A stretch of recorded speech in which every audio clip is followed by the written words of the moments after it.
Hello, my name is Adam Aarons, a consultant with Experts as a Service at Analysis Prime. Today I want to take a look at adding the ToPeriod function to model calculations in SAP through the new QRC release.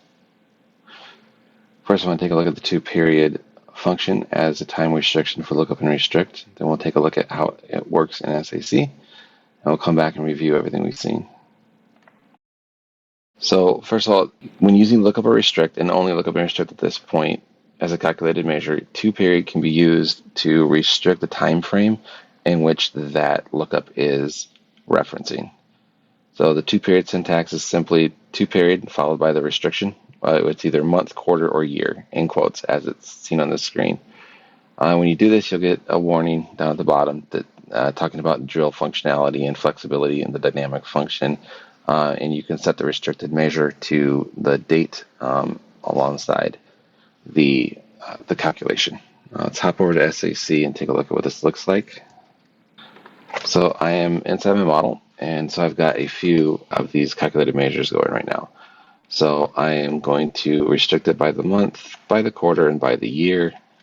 And just as a demonstration, how it can use restrict, and everything pops up. And using the date, we can restrict it to period, and again we get the same functionality, and we can do month, quarter, or year.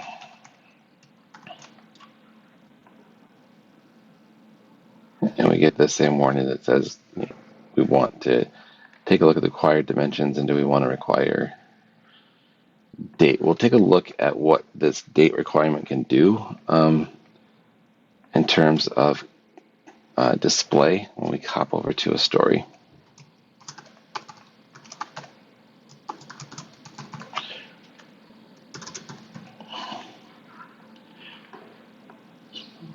We'll take a look at this in a story next.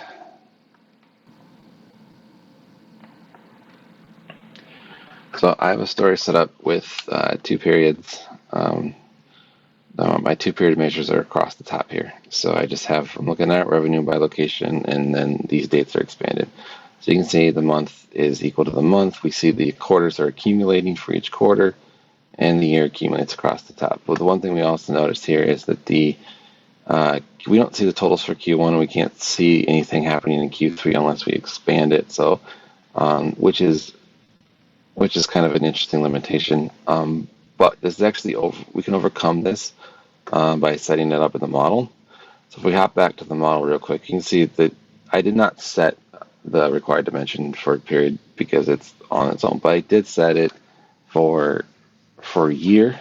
I've set it to date is required, and the quarter, the date was required. If I remove this required dimension from here and save the model, it's just, again, you'll get the warning, but it doesn't affect the functionality. In doing so, we can actually overcome that roll-up restriction. So if we refresh this story so that we get the model changes, you can see the difference when we get back to the same report. So now we can actually see these quarter roll-ups. So if we collapse everything, we'll still see that this rolls up. So that is a consideration. If you're in a flat presentation by month, it won't matter. But if you are using the date hierarchy, you'll need to consider what that needs to be displayed. And also we can, just so that you can see it is, move around, we can see that we can use it across the top two of the single date selected. And we still get the cumulative effect. This is matches to the other report.